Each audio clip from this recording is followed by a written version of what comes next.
Ang basa ng ating kapalaran ngayon ay maaring tumutukoy sa iyo, o sa ibang tao, na kapareho mo na zodiac sign. Ito ay isang simpleng gabay po lamang. Tanging ang Panginoon lamang ang siyang nakakaalam sa magaganap sa ating buhay. Gawing gabay at libangan lamang. Tagalog Chinese Horoscope January 29, 2024. Year of the Rat. Hindi makakaligtas sa iyo ang mga tsismis mula sa makakitang dila ng ilan sa iyong mga kapitbahay. Ikapupundi ito ng pandinig mo pero magagawa mo pa ring kontrolin ang iyong sarili alang-alang sa katahimikang nais mo.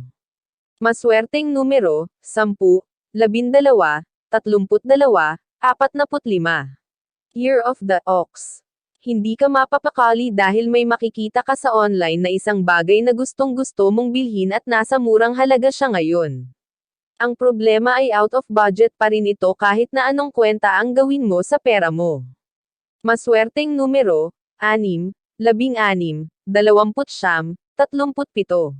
Year of the Tiger. Ito na ang araw para ilabas mo ang iyong natatagong talento. Pero may pipigil sa'yo para gawin ito kaya't kahit anong pagnanais mo ay wala kang magagawa kundi maghintay muli ng isa pang pagkakataon.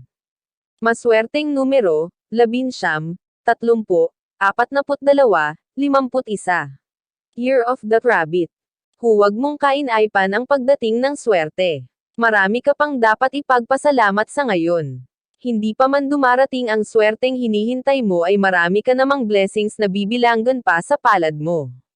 Maswerteng numero, 33, 34, 54, 57. Year of the Dragon.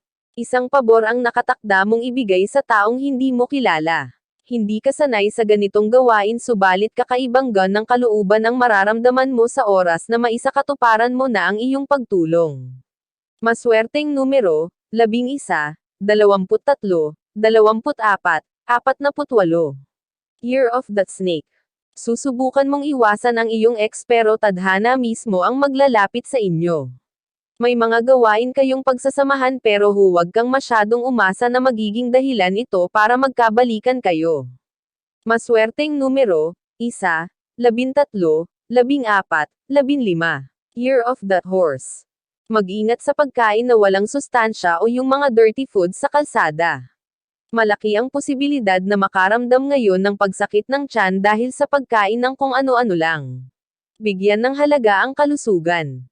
Maswerteng numero, 15, 27, 28, 49. Year of the Sheep. Higit kaninuman ay ikaw ang nakakaalam kung ano ang makakabuti para sa'yo.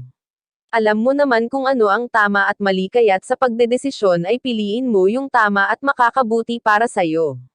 Iwasang makinig sa iba na walang alam sa pinagdaraanan mo.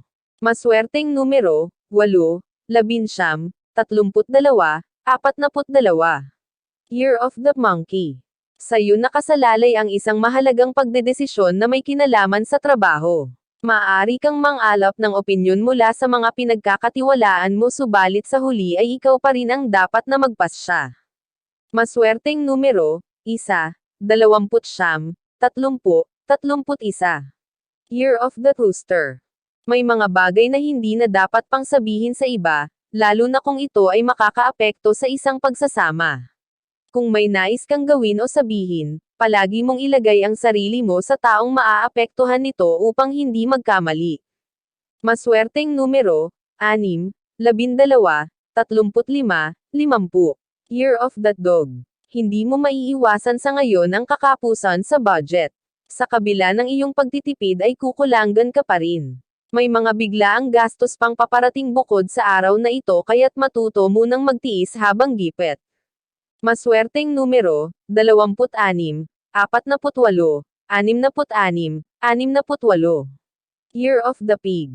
Kahit papano ay maglulubag na rin ang kalooban mo sa effort na ipapakita sa iyo ng iyong mahal.